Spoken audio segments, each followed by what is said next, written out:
سامنے نظر آتا ہے کہ یہ ہمارا بہت ہی عقیدت مند آدمی ہے، لیکن اس کی آستین میں چھرا ہے، یہ کبھی بھی مار سکتا ہے، کبھی بھی قتل کر سکتا ہے۔ ان کو کہتے ہیں مکر کرنے والا، اور رب تعالیٰ فرماتا ہے وَمَكَرُوا، یہودیوں نے مکر کیا، دھوکہ کیا۔ واقعہ بھی میں نے سنا دیا تھا آپ کو، کیسے عیسیٰ علیہ السلام کو یہ لوگ ڈائریکٹ مارنے نہیں آئے۔ فستانوس نام کا ایک شخص جو عیسیٰ علیہ السلام کی محفل میں بیٹھا ہوتا اور عیسیٰ علیہ السلام کی شاگردوں کے ساتھ بیٹھتا تھا اور سیکھتا بھی تھا، لیکن منافق تھا، ادھر کی باتیں یہودیوں کو جا کے بتا دیتا تھا۔ عیسیٰ نے آج یہ کہا وہ کہا، تو دل کے اندر دشمنی تھی، عیسیٰ علیہ السلام کی محفل میں بیٹھتا تھا، اسی کو انہوں نے استعمال کیا کہ تو سب سے اچھا آدمی ہے عیسیٰ کو مارنے کے لیے۔ اس شخص کو انہوں نے پیسوں کی لالچ دی، وہ تیار بھی ہوا اور شاگرد بن کر کے گیا، لیکن اس کے آنے سے پہلے ہی عیسیٰ علیہ السلام اپنے شاگردوں کو سب بتا چکے تھے کہ ابھی میرے یہ آخری وقت ہے، میں تمہارے درمیان زیادہ دیر تک نہیں رہوں گا۔ لوگوں نے میرے قتل کا منصوبہ بنایا اور قاتل اندر آنے والا ہے۔ اللہ کے نبی غیب نہیں جانتے تو کیسے بتاتے ہیں؟ یہ بھی تفسیر میں ہے۔ آپ نے سب بتا دیا، اور اس کے بعد حضرت عیسیٰ علیہ السلام بیٹھے تھے، وہ اندر آیا منافق، لیکن اللہ تعالیٰ نے کیا فرمایا؟ منافق عیسیٰ علیہ السلام کا چاہنے والا بن کر کے آیا، چاہنے والا بن کر کے آیا، یہودیوں کی طرف سے آیا۔ حیرت کی بات یہ ہے کہ عیسیٰ علیہ السلام کو اللہ نے اٹھا لیا اور اس منافق کو عیسیٰ علیہ السلام کی شکل دے دیا، پوری بھی شکل نہیں دیا، آدھی شکل دیا۔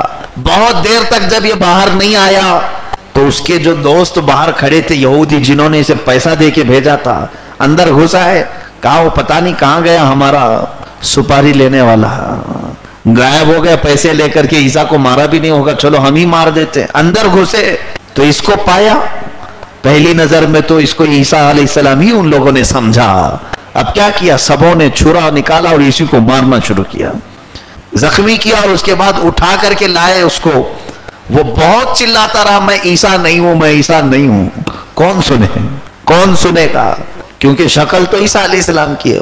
جوش میں یہودیوں نے پکڑ کر کے اس کو سولی پہ چڑھایا اور پھانسی بھی دے دی، مر گیا۔ مرنے کے بعد ان کو ٹینشن ہوا کہ یہ جو بول رہا تھا میں عیسیٰ نہیں ہوں، عیسیٰ نہیں ہوں، سوچنا چاہیے ہمارا آدمی اگر یہ ہے تو عیسیٰ کہاں ہے، اور اگر یہ عیسیٰ ہے تو ہمارا آدمی کہاں گیا؟ اس ٹینشن میں تو ان کے 500 سال گزر گئے، ان کو پتہ ہی نہیں تھا کہ ہم نے کس کو مارا، جس کو پھانسی دی انہوں نے، ان کو یقین تک نہیں تھا۔ قرآن نے بتایا کہ جس کو تم نے مارا ہے وہ کوئی اور تھا، عیسیٰ تو اب بھی رب کے پاس موجود ہے۔ قرآن نے اس کی وضاحت فرمائی۔ اب رب تعالیٰ فرماتا ہے وَمَكَرُوا وَمَكَرَ اللَّهُ۔ اب سنو آیت، انہوں نے دھوکہ دینے کی کوشش کی، مکر کیا، پلاننگ کی، شاگرد بن کر کے آئے، محبت کرنے والے بن کر کے آئے۔ وَمَكَرَ اللَّهُ وَاللَّهُ خَيْرُ الْمَاكِرِينَ۔